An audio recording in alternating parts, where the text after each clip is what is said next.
ओम भोलेनाथ का स्थान हिंदुस्तान। ओम भगवान महादेव गिरी नित्यानंद धाम। ओम किशन गुरु ग्राम घोड़ा डूंगरी तहसील घोड़ा डूंगरी जिला बैतूल मध्य प्रदेश। Phone number 8461907608। सद्गुरु किशन द्वारा चिद आकाश गीता श्लोक नंबर 68 की व्याख्या।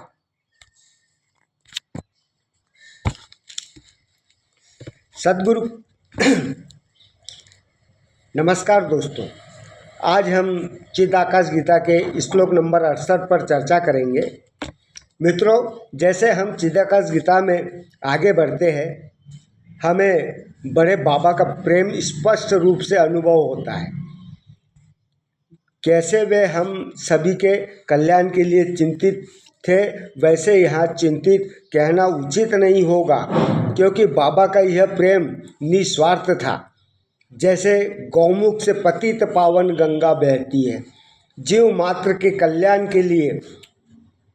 दोस्तों, चर्चा करेंगे श्लोक नंबर 68 पर। चिदाकाश गीता को भगवान महादेव गिरी नित्यानंद महाराज का आध्यात्मिक संदेश कहा जाता है, जिसमें उन्होंने जीव ब्रह्म संसार योग प्राणायाम जैसे विषयों पर प्रकाश डाला है। संक्षेप में वेदों का अर्थ, वेदांतों का अर्थ, वेदों का सार सद्गुरु किशन ने इस श्लोक में वेदों का सार बताया है। वेदों को समझाने के लिए अनादि काल से प्रयास किए जा रहे हैं।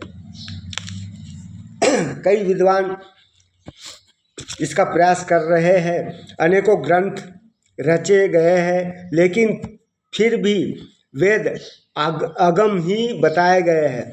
लेकिन बड़े बाबा ने साधारण मनुष्य के लिए वेदों का सार समझाना वेदांत का अर्थ होता है। वेदों का सार भगवान नित्यानंद महादेव गिरी कहते हैं कि वेदों का सार या वेदांत हमारे प्राण हैं, या दूसरे शब्दों में कह रहे हैं कि वेदों का सार हमारे प्राण है। इन प्राणों में स्वयं को लय कर देना ही वेदांत है। वेदों का यह सार अविभाज्य है। प्राण अविभाज्य है, अटूट है, अचल है, दृढ़ और निरंतर है। मात्र वेदों की रचनाओं को अपने से पाठ करने से कुछ नहीं होता। वेदों की ऋचाएँ हमारे गले से निकलनी चाहिए। जो गुण रहस्य जानते हैं वह ब्राह्मण कहलाते हैं योग्य है। वेदों को अगर एक शब्द में अभिव्यक्त करना हो तो उन्हें ओम कह सकते हैं। वेद प्रेरणा की अग्नि है, वेद निराकार है, सत्य है, अविभाज्य है। वेदों से ही चराचर प्रकाश है। अष्टांग युग का छठा चक्र धारणा वेदों के सार को सही मायनों में व्यक्त करता है। श्लोक की ओर आगे व्याख्या करने से पहले हम समझ लेंगे कि बाबा गूढ़ ज्ञान को भी ऐसी भाषा में व्यक्त करते थे कि हम जैसे साधारण ग्रंथों को भक्त समझ सके। लेकिन चूंकि पूरा विषय ही भाषा के परे है, कई बार इनकी बातें हमारे समझ के परे हो जाती है। इसलिए ज़रूरी है कि हम बाबा के श्लोकों के मर्म को पकड़ने का प्रयास करें, समझने का प्रयास करें।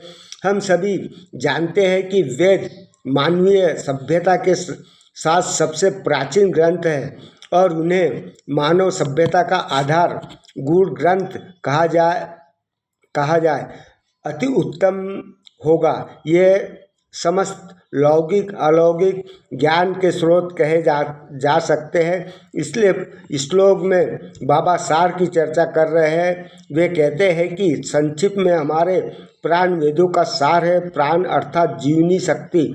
दूसरे शब्दों में कहा जाए तो वे हमारी जीवनी शक्ति में कोई भेद नहीं है। समूचा अध्यात्म ही प्राणों को साधने उस पर चित्त को धारणा करने पर टिका है। बाबा कहते हैं अपने प्राणों में स्वयं को समाहित कर देना ही वेदों का सार है।